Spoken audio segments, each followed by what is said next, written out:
남편들아 이와 같이 지식을 따라 너희 아내와 동거하고 그를 더 연약한 그릇이요 또 생명의 은혜를 함께 이어받을 자로 알아 귀히 여기라. 이는 너희 기도가 막히지 아니하게 하려 함이라. 아멘. 오늘 본문을 이렇게 보시면 1절부터 6절까지는 아내들에게 권면하고 있고요. 그리고 우리가 방금 읽었던 7절 한 절에서 남편들에게 권면하고 있어요. 먼저 분량을 이렇게 보셔요. 분량을 보시면 남편들을 향한 권면은 꼴랑 한 절이에요. 고작 한 절. 그런데 아내들을 향한 권면은 무려 6절이나 됩니다. 남편들과 비교한다면 분량에 있어서 6배나 더 많은 얘기들을 지금 아내들에게 하고 있다는 거죠. 여러분 분량을 놓고 보면 어떤 생각이 드셔요? 아마 우리 자매님들의 마음에는 뭐야. 아내들한테는 이래라 저래라 막 길게 말하고 남편들에게는 꼴랑 고작 한 구절만 말하고 야 이거 너무 좀 너무하다. 이거 너무 좀 차별하는 거 아니냐. 이런 마음이 얼마든지 들 수 있습니다. 들 수 있어요. 하지만 당시 시대적 배경을 조금 염두에 두신다면 방금 우리가 말했던 야 이거 너무 좀 차별하는 건 아니야 라는 우리의 관점과는 사뭇 완전히 다른 관점을 우리가 보게 됩니다. 이게 무슨 말이냐 이런 거예요. 당시 시대적 분위기는 우리가 익히 알고 있듯이 남성 중심이었죠. 예를 들면 유대인들은 인구를 이렇게 계수할 때 20세 이상의 성인 남성만 계수했지 죄송하지만 우리 자매님들 또한 우리 어린 자녀들은 인구수에 포함을 하지 않았어요. 이건 아주 우리가 익히 알고 있는 것처럼 이처럼 아주 남성 중심 사회가 이 당시 분위기였단 말이죠. 그렇기 때문에 이러한 사회적 분위기에서 대부분은 여성들에게 권면을 할 때에 어떻게 한 줄 아세요? 긴 말 하지 않았어요. 자, 지금 이걸 잘 보셔야 돼요. 긴 말 하지 않았어요. 이런 이유 때문에 이렇게 해야 되고 저런 이유 때문에 저렇게 해야 되고 설득하지 않았어요. 그러면 어떻게 했냐고요? 마치 군대에서 상관이 부하에게 명령을 하듯이 그냥 명령했습니다. 해! 그럼 끝이에요. 뭔 긴 말이 필요해요? 그냥 하면 되는 거지. 이런 식이 훨씬 더 많은 사회적 분위기였다는 거죠. 그런데 오늘 본문을 보시면 베드로는 어떻게 하냐고요? 몇 마디 툭 던지고 끝 이게 아니라 여러 말로 아내들에게 권면하고 있습니다. 왜 그렇게 해야 하는지를 차근차근히 설명하고 있습니다. 그 이유를 제시하고 있습니다. 자, 베드로가 왜 이렇게 얘기하냐고요? 믿음 안에는 성별의 차이, 지위의 차이, 부함의 차이, 빈부의 차이 이런 게 없었기 때문이죠. 오히려 이렇게 말한다는 것은요, 차별이 아니라 동등하게 생각했기 때문에 그의 존엄함과 그 있는 자체의 귀함을 인정함으로 인하여서 오히려 훨씬 더 많은 말을 통하여 그 자매님들, 그 여성들에 대한 존중함을 지금 나타내고 있다. 이걸 염두에 두셔야 됩니다. 오늘 본문을 이걸 염두에 두지 않으시고 그냥 읽으시면 이해가 좀 되기 어려운 본문이죠. 자, 오늘 본문을 이 시선을 우리가 가지고 함께 좀 살펴보고자 합니다. 먼저 첫째, 아내들아. 1절로 가보십시오. 오늘 본문 1절 함께 읽을까요? 시작. 아내들아 이와 같이 자기 남편에게 순종하라. 혹 말씀을 순종하지 않는 자라도 말로 말미암지 않고 그 아내의 행실로 말미암아 구원을 받게 하려 함이니 이와 같이. 이건 무엇입니까? 지난주 우리가 보았습니다. 우리 김철골 집사님도 기도 가운데 인용해 주셨는데요. 죄에 대하여 죽고 의에 대하여 살게 하시려고. 이게 지난주 본문의 말씀이었죠. 예수님은 우리에게 생명을 주시기 위하여서 우리를 살리기 위하셔서 기꺼이 십자가를 지시고 자신의 온몸을 다 깨뜨리셨죠. 그 예수님의 순종을 의미합니다. 이와 같이. 그러면 어떻습니까? 아내들아 예수님이 십자가를 지신 순종과 같이 자기 남편에게 순종해라. 이제 이 구절이에요. 자, 순종이라는 단어는요. 히브리어 헬라 원어를 보면 히포타소라는 단어인데요. 이 단어는 다른 사람의 권위 아래 있다라는 소위 좀 군대 용어이기도 합니다. 하지만 오해는 하지 마십시오. 군대 용어라고 해서 그냥 소위 막말로 까라면 까 이거 아니에요. 이거 절대 아닙니다.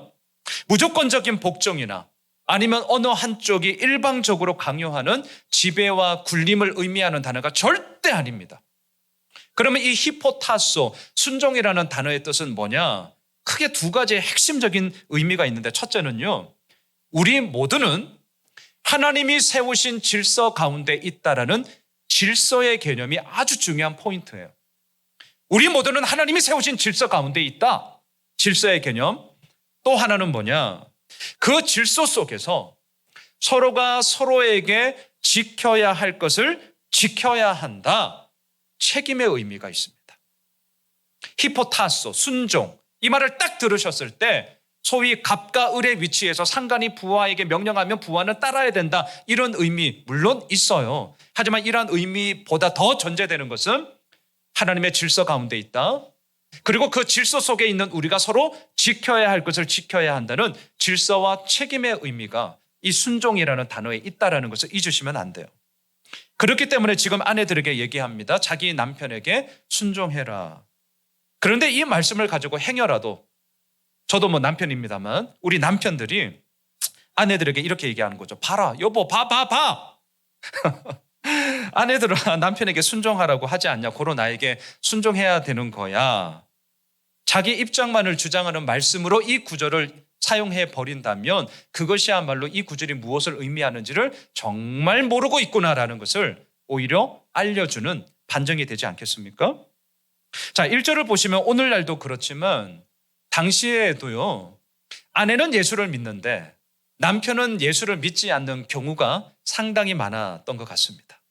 그래서 1절에서 그 상황을 얘기를 해요. 아내는 예수를 믿지만 특별히 남편이 믿지 않는 이 경우 어떻게 할 것이냐. 자, 여러분, 믿음이 있냐 없냐 이것은 단지 주일이 되면 우리처럼 교회에 가냐 마냐 이런 차원이 절대 아닙니다. 진짜 그런 차원이 아니에요. 믿음이 없냐 마냐 이것은 무엇이냐?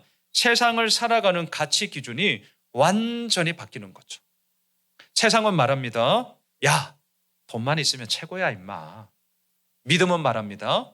예수님이 있어야 최고다. 세상은 말합니다. 행복하게 살면 되지 뭐. 믿음은 말합니다. 거룩하게 살아야 돼. 세상은 말합니다.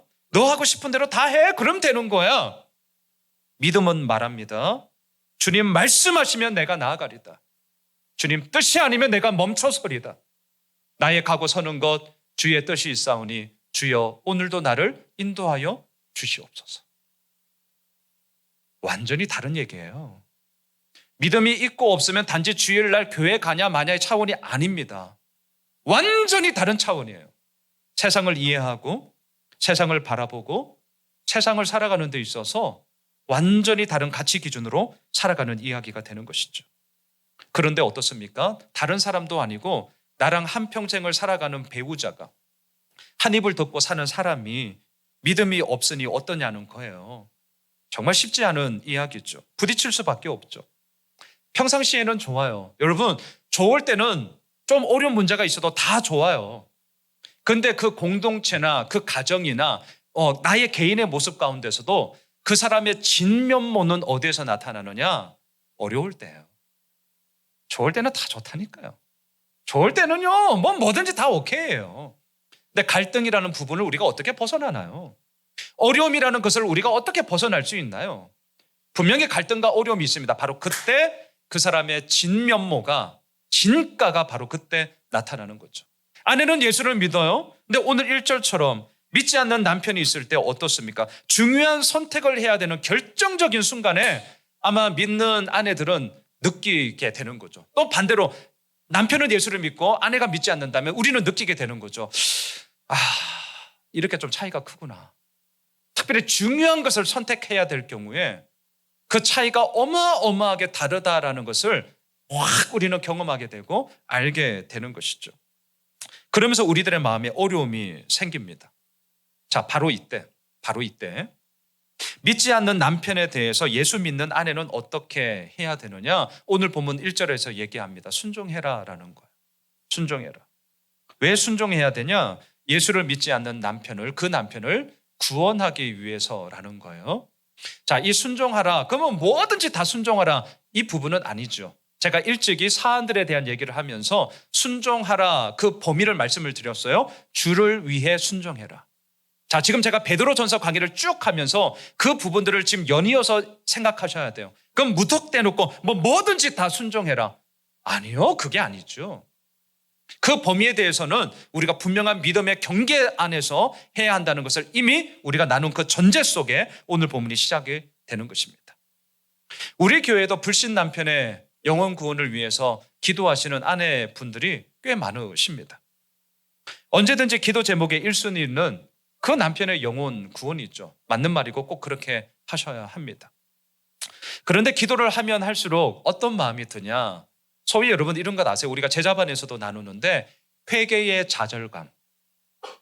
이런 거 느껴지세요? 내가 이렇게 회개를 했지만 돌아서면 또 죄를 져. 근데 또 회개해야 돼. 근데 또 죄를 져. 이게 반복되고 반복되면 우리의 마음에 뭐가 듭니까? 회개하면 뭐 하냐? 죄 지을 걸. 이렇게 된다고요. 이게 회개의 좌절감이거든요.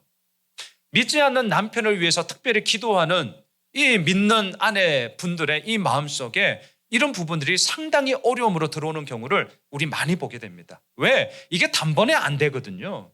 때로는 수년간, 때로는 수십 년간 그 사랑하는 남편을 위하여서 기도하는 이 믿는 자매님들의 이 기도가 너무나 많아요.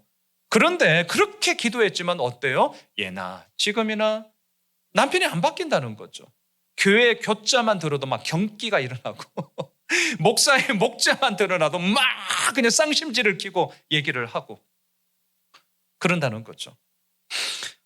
여러분 교회에 대한 부정적인 이야기는 또 언제 그렇게 또 어디서 주워 들었는지 뭐 난리잖아요. 교회에 좋은 얘기 많거든요. 우리 교회도 이렇게 찾아보면 좋은 얘기 꽤 있어요. 근데 세상에서 확실히 우리는 악해요. 9시 뉴스, 8시 뉴스 틀면 좋은 이야기는 사람들이 안 봐. 악하고 잘못되고 뒤집어지고 남들 망해야 와! 이러면서 뉴스거리가 되고 시청률이 나오니 참 우리도 문제죠. 자, 여하튼 간에 그렇게 기도를 했는데도 변화도 없고 교회의 부정적인 이야기들은 또 어떻게 그렇게 잘하는지 얘기하는 거죠. 교회가 이런데 어떻게 나보고 믿으라고 하냐. 믿을 것 같으면 그냥 너나 곱게 믿어라. 나 건들지 마.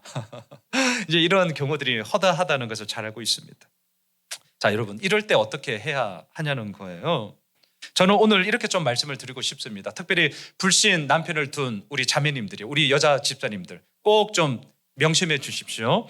오늘 본문을 기억해 주세요. 기도하셔야죠.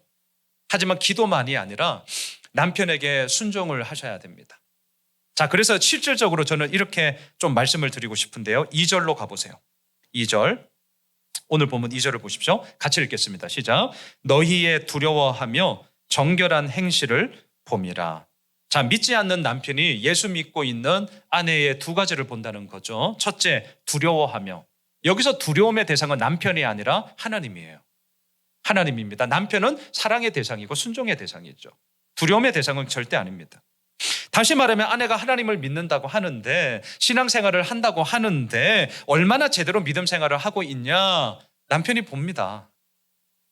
너 믿는다고 하는데 꼴랑 그렇게 믿냐? 이거 되게 아이러니한 거예요. 이런 얘기를 예전에 들었어요. 이전에도 우리 장로님도 막 군생활 하신 우리 장로님도 계시는데 이런 얘기. 한 부대에 군대 목사님 있잖아요. 군목이 왔대요.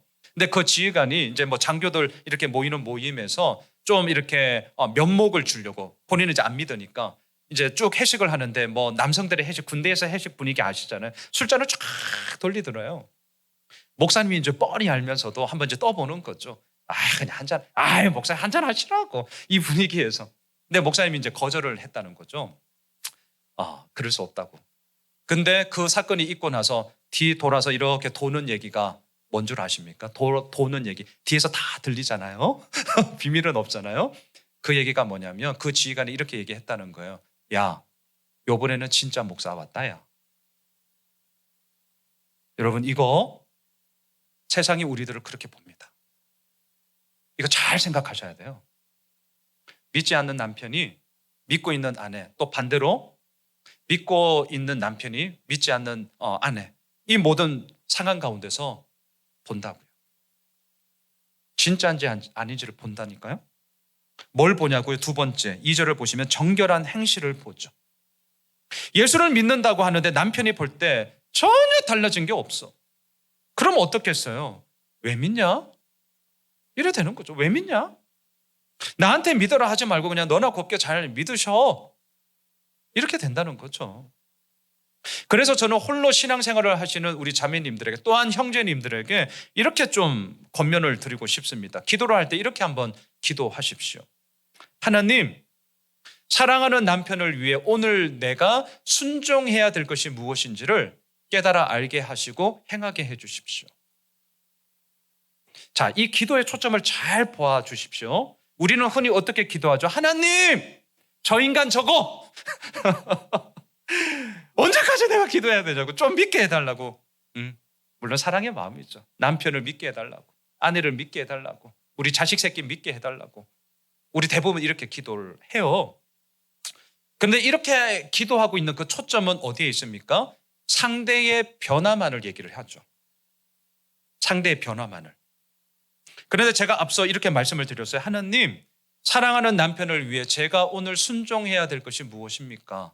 제가 깨달아 알게 하시고 행하게 하여 주십시오. 이 기도의 초점은 어디에 있습니까? 나에게 있죠. 여러분, 이거 정말 중요합니다. 정말 중요해요. 우리의 삶을 한번 찬찬히 돌아보세요. 언제나 우리의 문제의 해결의 출발은요, 나의 바뀜으로 시작되었습니다. 나의 변화로 시작되었습니다. 근데 우리는 너무나 이걸 잘 까먹어요. 그리고 변화를 이야기할 때 우리는 뭘 얘기하느냐? 언제나 상대방의 변화, 세상의 변화, 너의 변화만을 얘기를 하는 거죠. 이렇게 움직여요. 작동이 돼요. 나의 변화에 대해서는 잘 생각을 하지 않아요. 하지만 우리의 변화의 출발로 인하여서 우리의 삶이 바뀌어지고 그 가운데서 하나님의 은혜가 어떻게 이루어져 나갔는지를 우리는 똑똑히 알게 되는 것이죠. 내가 예수를 믿었고요. 내가 변화를 받았고 내가 바뀌었기 때문에 이 모든 변화의 이야기가 이루어진 것입니다. 자식이 바뀌어서가 아니에요. 남편이 바뀌어서가 아니에요. 아내가 바뀌어서가 아니에요. 상황과 환경이 바뀌었기 때문이 아니라니까요. 내가 바뀌었기 때문이죠. 오늘 본문이 바로 이 얘기입니다. 믿지 않는 남편에게 왜 순종해야 합니까? 아내의 행실로 말미암아 구원을 받게 하기 위해서입니다. 그렇다면 그 아내의 행실은 어떠해야 되냐고요? 하나님을 두려워함, 다시 말할까요? 하나님을 경외함, 그리고 믿음을 가진 사람으로서 정결한 행실을 통하여서 삶의 변화의 열매를 보여줌. 이걸 통하여 남편에게, 가까운 가족들에게, 더 나아가 만나는 모든 사람들에게 이 예수 그리스도를 증거하게 된다는 사실이죠. 제가 누누이 말씀드리는 게 있습니다. 사람의 변화는요, 단순 반복 지속이 있습니다. 단순 반복 지속이에요. 여러분, 한두 번, 많이 해서 3-4번, 죄송하지만 이건 누구나 해요. 제가 아주 좀 매몰차게 말씀을 드리면 이건 누구나 다 해요. 이거 했다고 생색 내면 안 됩니다. 반짝반짝 그리는 거 세상에 허벌나게 많습니다. 그걸로 우리의 변화가 이루어지지 않습니다. 제가 지금 왜 이 말을 하느냐? 오늘 본문 1절과 2절의 말씀을 이렇게 들으시면 우리는 다 이해한다니까요. 머리로는 다 받아들여요. 때로는 그렇게 하려고 애를 쓰죠. 근데 문제는 뭐냐? 우리들의 일상생활에 딱 이 부분이 들어오고 단순 반복 지속의 그 모든 여정 속에 이게 엄청나게 힘듭니다. 힘들어요. 제가 아내랑 이제 결혼한 지 20년이 되었어요. 연애 기간까지 하면 제가 올해 46인데 인생의 절반을 이어나라는 한 여인과 제가 지금 함께하고 있습니다. 와, 이제는요, 말투만 들어도, 말 안 해도 이렇게 눈빛만 봐도 저 인간이 기분이 좋은지 나쁜지 아시잖아요. 아시죠? 그게 부부죠, 부부. 자, 근데 한번 생각해 보세요. 그런 부부가 있는데 느닷없이 새 생명 전도 축제를 앞두고 아내가 남편에게 막 잘해주면서 살살살 그리면서 비율을 맞추면서 여보 이렇게 얘기하면서 교회 한번 가자, 이런 경우들이 많이 있죠. 자, 그 모습을 보면서 이렇게 쭉 살아온 남편의 입장에서 그 모습이 어떻게 보여질까요? 물론 아내의 성의를 봐서 한두 번은 가줍니다. 한두 번은 가줘요. 하지만 3-4번 넘기기가 어려울 거예요. 자, 이렇게 되는 이유가 뭡니까? 순종의 행실이 단순, 반복, 지속 우리들의 일상의 삶 속에 계속된다는 것이 너무너무 힘들기 때문이죠. 이거 지금 우리 모두의 이야기거든요. 그래서 사람들은 어떻게 하는 줄 아세요? 오늘 보면 3절로 가보세요. 자, 3절을 잘 보셔야 돼요. 같이 읽읍시다. 시작. 너희의 단장은 머리를 꾸미고 금을 차고 아름다운 옷을 입는 외모로 하지 말고, 이 말을 뒤집어 보셔야 돼요. 지금 오늘 이 문맥의 흐름을 잘 인식하셔야 됩니다. 일상을 살아가고 있는 우리들의 모든 삶 가운데 순종의 행실이 나와야 되는데 이게 계속해서 유지되고 지속되는 것이 힘들다, 어렵다는 거예요. 그러다 보니까 우리들의 마음속에 이제 뭐가 들어오냐면, 이게 어려우니까 어때요? 반짝반짝거리는, 그저 눈에 보이는 가시적인 겉모습만을 바꿈으로써 자꾸 뭔가 변화를 일으키려고 한다는 거예요. 지금 베드로가 3절을 얘기하는 이유가 그 이유예요. 왜 이렇게 하냐고요? 일상 가운데 지속하는 순종의 행실은 너무 어려우니까. 그러다 보니까 외모를 바꾸는 것이 훨씬 더 쉽고 단지 보여지는 모습을 바꾸는 것이 훨씬 더 효과적이라고 생각을 하기 때문이에요. 교회도 그럴 수 있어요. 교회도. 저는 목사니까 교회 얘기를 하겠습니다. 겉모습을 바꾸고 인테리어를 바꾸고 리프레시 할 수 있죠. 제가 이걸 다 틀렸다라고 얘기하는 건 아닙니다. 하지만 우리는 알고 있습니다. 그거 제가 예언하건대 한 달? 한 달 안 갈걸요? 한 달 안 갑니다. 교회는 그런 걸로 바꾸는 게 아니죠. 제가 늘 주보에 지난 한 주간 동안 우리가 큐티했던 게 뭐냐 다시 한번 기억하시라고 매번 이렇게 기록을 합니다. 단순, 반복, 지속이에요. 하나님의 말씀이 우리들 가운데 끊임없이 매일마다 이루어져야 함. 이거 재미없거든요. 목사도 재미없어요. 그래서 목사들도 포기해요. 그리고 맨날 눈에 보이는 것만 바꿔요. 그렇게 해서 되는 거 아닙니다. 그 함정에 저도 빠지고 싶어요. 때로는. 뭔가 좀 이렇게 축 처지고 코로나19 때문에 다들 움직이고 각처서에서 예배 잘 드리고 계시죠? 지금 소파에서 앉아서 지금 간식 먹고 있는 집사님 이게 잘 드리는 건지 믿어야죠. 잘 드리는 줄 믿습니다. 하지만 이러한 것이 목사의 마음에 얼마나 무거움으로 오겠어요. 당연한 거죠. 그럼 이 무거움을 어떻게 해결할까? 공간을 확 바꿔버릴까? 지금도 그런 고민도 있지만 이게 인테리어를 좀 바꿀까? 돈 좀 써? 한 달은 갈 거예요. 하지만 never. 그걸로 되는 게 아닙니다. 지금 3절이 그 얘기를 하는 거예요. 사람들이 외모의 단장함을 위하여서 자꾸 바꾼다는 거죠. 여러분, 어려운 게 좋을까요? 쉬운 게 좋을까요? 쉬운 게 좋죠, 물론. 아니면 못난 게 좋습니까? 예쁜 게 좋습니까? 이왕이면 다홍치마라고 예쁜 게 좋죠. 남자들이 긴 머리 여자를 좋아할까요? 짧은 머리 여자를 좋아할까요? 네, 예쁜 여자를 좋아하죠. 자, 보세요. 근데 보세요. 베드로는 이러한 우리들에게 얘기하는 겁니다. 속지 마. 속지 마. 지금 그 얘기하는 거예요. 속지 마. 머리를 꾸미고 금을 차고 아름다운 옷을 입고. 물론 이것 자체가 잘못된 거 아닙니다. 우리는 때로는 때와 장소와 격에 맞게 예쁘게 꾸미고 치장하고 가셔야 합니다. 저도요, 다른 날보다는 특별히 주일날 아침 일찍 일어나서 샤워하고요. 제가 평상시에 머리에 이거 젤을 안 발라요. 저 엄청 어색한데 앞에 서 있으면 특히 여름 되면 열기가 뜨거워서 열이 나면 머리가 제가 직모라서 붕 떠요. 베개도 싫고 이왕이면 좀 예쁘게 보이고 싶어서 치장하고 넥타이 매고 그래도 단장하고 일찍 와서 설교 준비하고 어느 때보다 더 사실은 주일날 더 올인합니다. 왜? 이게 제가 목사로서 더 많은 성도님들을 향한 저의 예의이기 때문이에요. 여러분들의 이 귀한 시간을 제가 허튼 말로 뺏으면 안 되잖아요. 목사가 이 생명의 말씀을 들고 일주일 내내 씨름하였다면 이 시간에는 올인하는 거죠. 허튼 소리 하는 게 아니라 이 하나님의 말씀이 우리에게 무엇을 얘기하는지에 대한 저는 책임을 갖고 있는 자로서 최선을 다해 여러분들 앞에 오늘도 이 말씀을 나누는 거죠. 이게 책임이자, 이게 제가 목사로 서 있는 예의이자, 이것이 하나님 앞에 제가 해야 될 몫이기 때문인 거죠. 단지 오늘 3절이 금 치장하고 막 금으로 뭐 귀걸이하고 이런 게 나쁘냐 그런 의미가 아니에요. 그럼 뭐냐? 베드로가 말하는 요지는 뭐냐? 일상생활을 통해 지속되어지는 순종이 어려워지자 사람들은 자꾸 어렵다고 그걸 포기해버린다는 거예요. 뭐 이렇게 어려운 길을 가야 되나? 이거 말고 딴 거 없나? 자꾸 이런다는 거죠. 그러니까 눈에 보이는 게 뭐예요? 사람들의 외모, 다시 말할까요? 겉으로 드러나는 모습.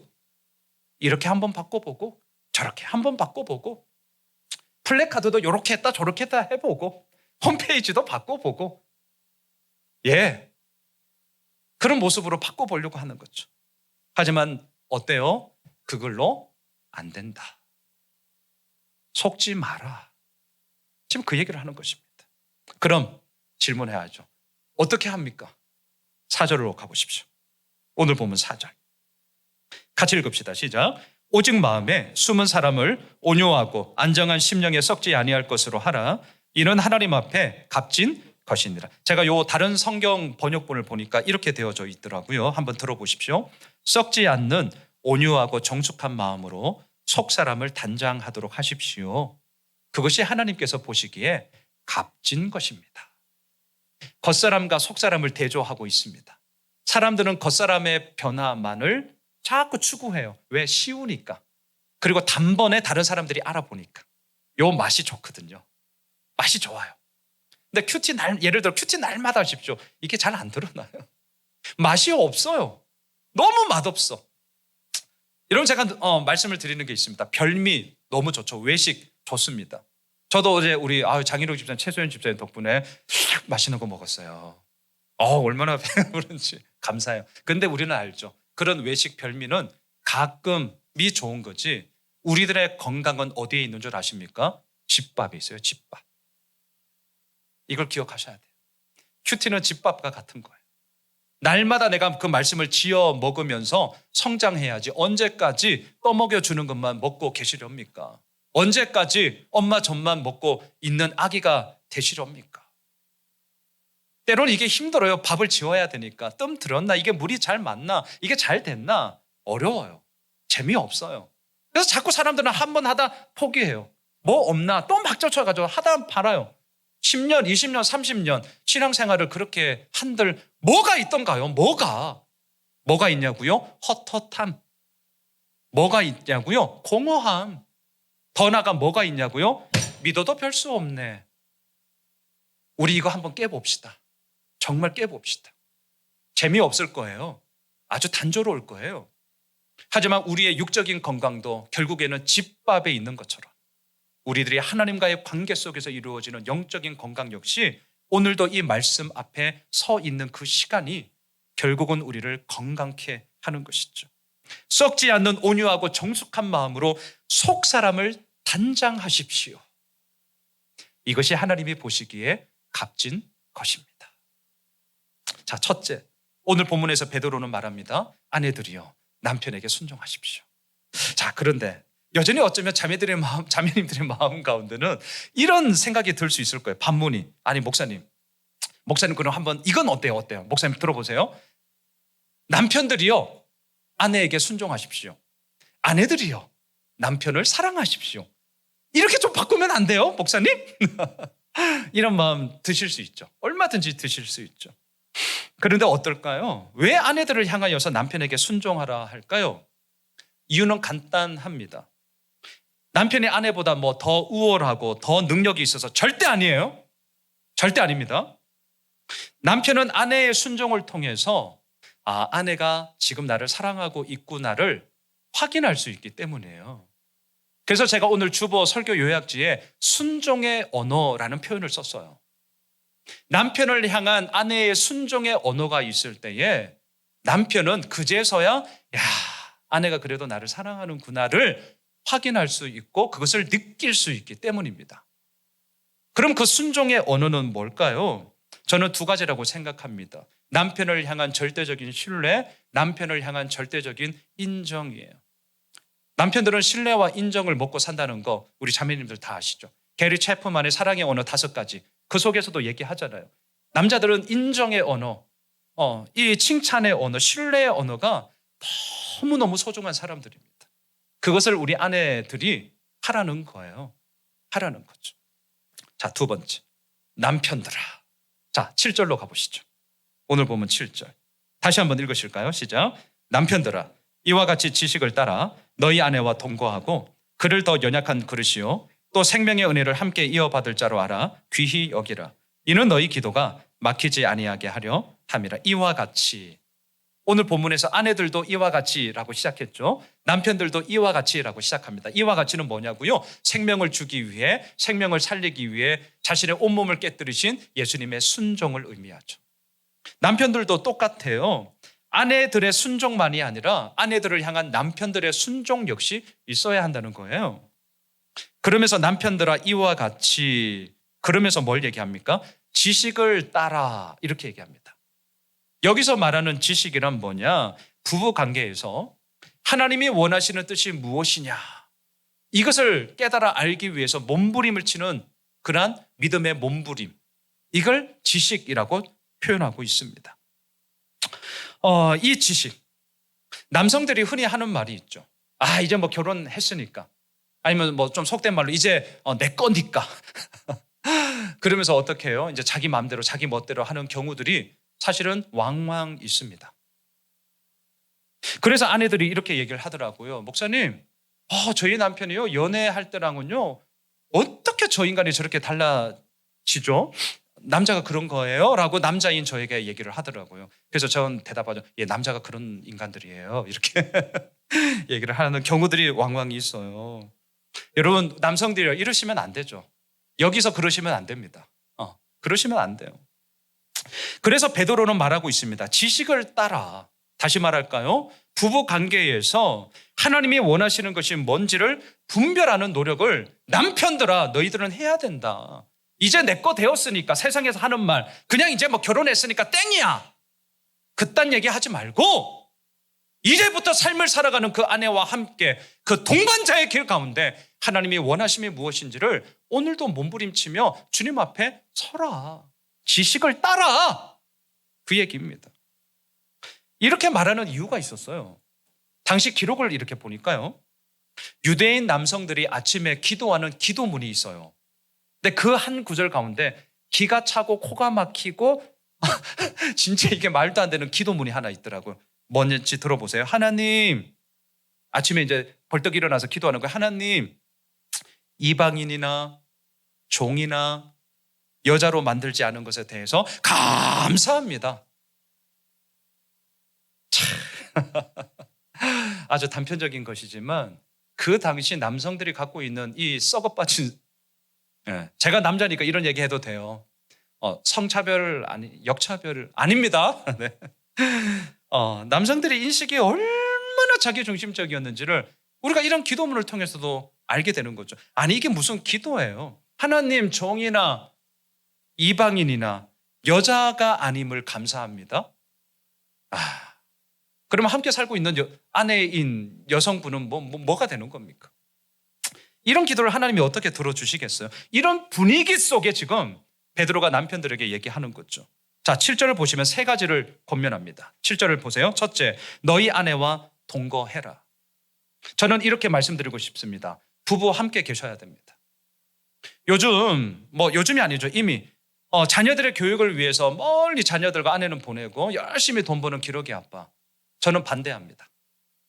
저는 반대해요. 가족은 함께 계셔야 됩니다.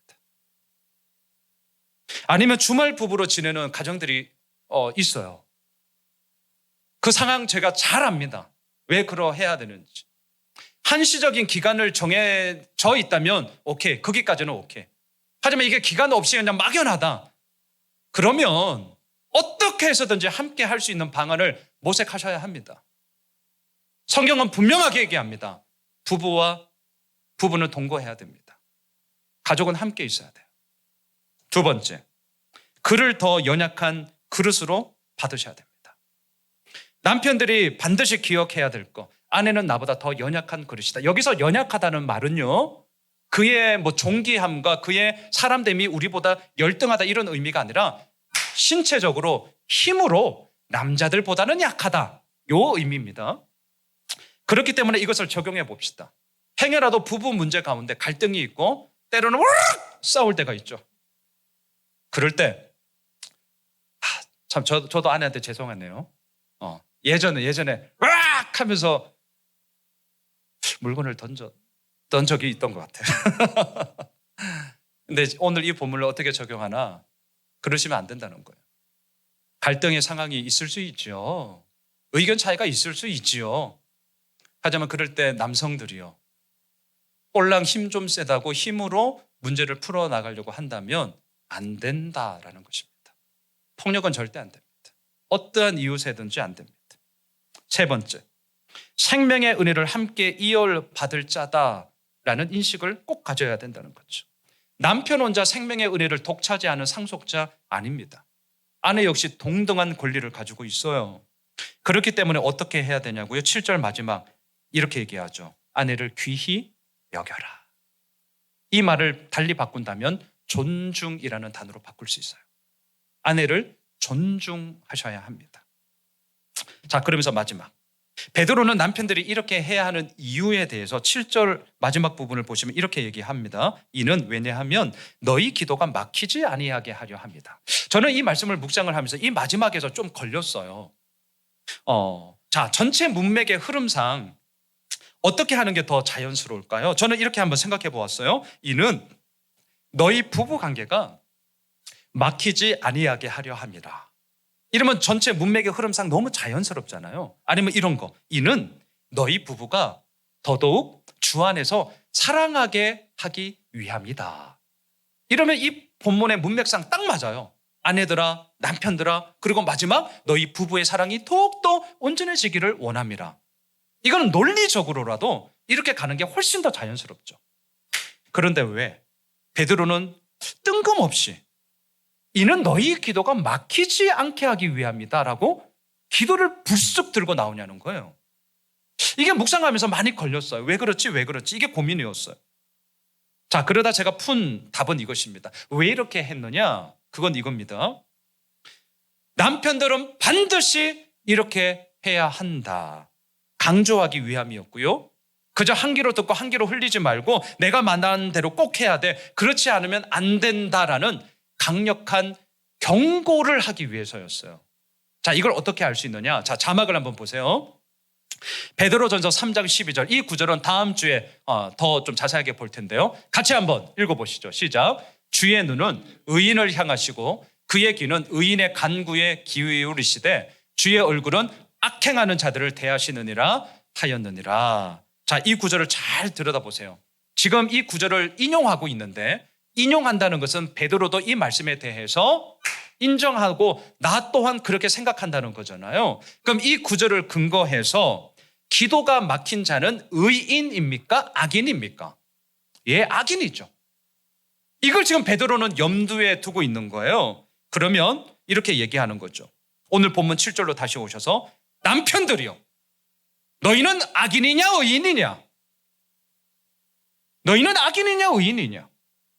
하나님의 은혜로 구원을 받았다고 얘기하고 있는 의인들 아니냐? 그런데 어찌하여서 너희 아내를 존중하지 않냐? 어찌하여서 하나님의 생명의 은혜를 함께 이어받을 그 유업을 이어받을 그 자를 어찌하여서 귀히 여기지 않냐? 어쩌면 그것은 너희들이 받은 그 구원의 은혜가 가짜인 것이 아니냐? 정말 너희들 의인 맞냐? 강력한 경고예요. 강력한 경고. 이는 너희 기도가 막히지 아니하게 하려 함이라. 너희들이 의인인지 악인인지 분명하게 부부 관계를 통하여서 너희들의 믿음의 온전함이 무엇인지를 확인하라라는 뜻이죠. 말씀을 정리하겠습니다. 오늘 본문의 키워드는 두 가지입니다. 순종과 존중이에요. 아내들이여 남편에게 순종하십시오. 남편들이여 아내를 존중하십시오. 왜 부부관계를 말하면서 이 순종과 존중을 말하냐고요?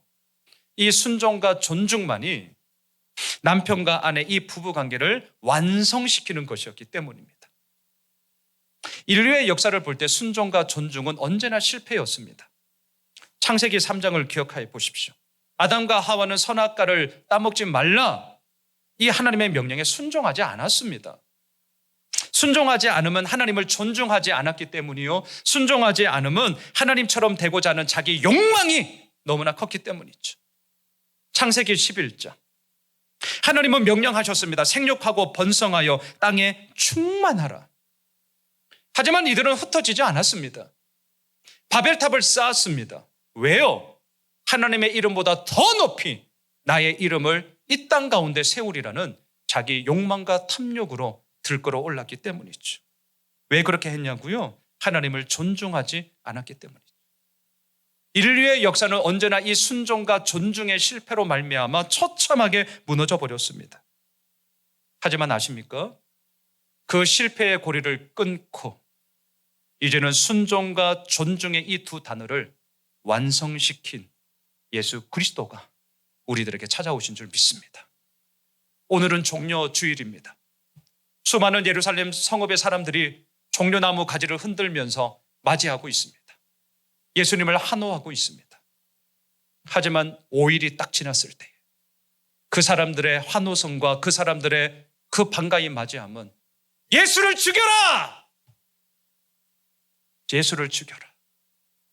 비난과 온갖 모욕과 예수의 몸을 죽이는 채찍으로 십자가로 그들은 바뀌었습니다. 사랑하는 예수 호메실 가족 여러분, 순종과 존중, 이 명령이 때로는 우리의 마음을 무겁게 할 수 있을 거예요. 때로는 이렇게 살지 못함으로 인해 더 큰 실패와 좌절이 우리를 힘들게 할 수 있을 것입니다. 하지만 바로 그때 우리를 찾아오신 예수님을 바라봅시다. 바로 그때 순종과 존중을 완성시킨 그 예수 그리스도만을 의지합시다. 우리와 함께 하시는 예수님은 우리를 귀히 여기십니다. 그리함으로 순종의 길을 기꺼이 걸어가게 하시며 그 길 속에서 너무나도 놀라운 생명의 은혜를 우리들로 하여금 맛보게 하실 것입니다. 죄에 대하여 죽고 의에 대하여 살게 하시는 그 주님으로 인하여 이번 한 주간도 믿음의 여정을 단단히 걸어가는 우리 모두가 되시길 주님의 이름으로 축원합니다.